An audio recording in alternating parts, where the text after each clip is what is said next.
Okay, so today we are talking about STEM, which is science, technology, engineering, and mathematics.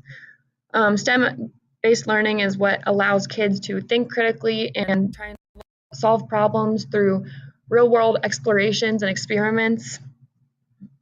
Um, some issues that we're having with STEM is that a lot of schools don't have the funding or technology available. A lot of schools have like older computers or older technology that doesn't allow them to get the applications that we have today. Um, that technology that our new technology can do. I would agree because I've seen firsthand a lot of schools that don't have the technology that we have. There's also not enough STEM teachers. So a lot of teachers, um, they didn't grow up with the technology and they haven't been trained with that same tools.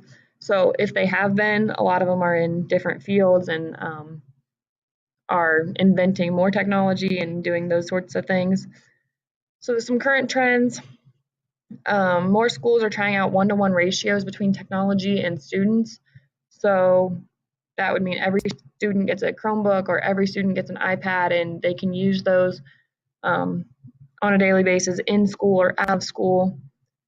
And then second of all, games are being used and that would mean like video games or online games that students or teachers create and then they use that with the information that the kids are supposed to be learning in school. The kids can better learn it. Some integration. I would actually like to do a reverse classroom. So I would give like the students maybe a 5-minute video to watch at home. And then once they come into the class, then we can work through math or science problems. And then we can work through the technology piece as well. I know a lot of students haven't been using Excel or Google Sheets. So there's a lot of problems that they come up with through that. I would also like to do a lot of experiments and hands-on activities so that the students can see the problems and then try and create a solution. And STEM helps them, think of that in a way that would happen in the real world. Some applications that we can use. Kahoot is a big thing now in classrooms. A lot of teachers use it as like a review game. Some of them just use it to check students' knowledge, and then they don't really see. They can kind of tell where they compare in the class. Only the first 5 names are shown on the board, so then the rest are just the rest. They can kind of see where they're at, but it doesn't show everyone else in the class, who's in last or who's in, those positions. Quizlet is also an option. That's more of like a study tool. You can create flashcards. You can there's games you can create. There's like spelling games. There's all kinds of games that you can do on there, and it just helps study as well. And then the new Measure app is something big. It helps in the STEM field just because all the kids always have their phones now.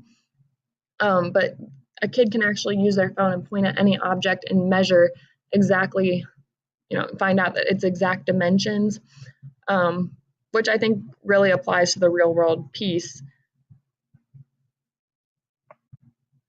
So in summary, schools are pushing the STEM education because there's so many more jobs that are being created in this field and because there's so much technology around us.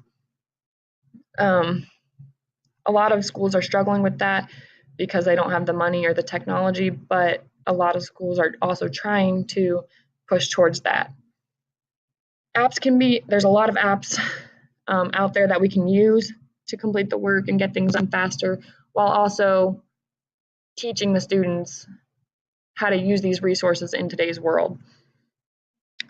And then finally, we're teaching these programs and using these. So like Excel, they have the functions and things that we need to do math and to do some science projects and stuff.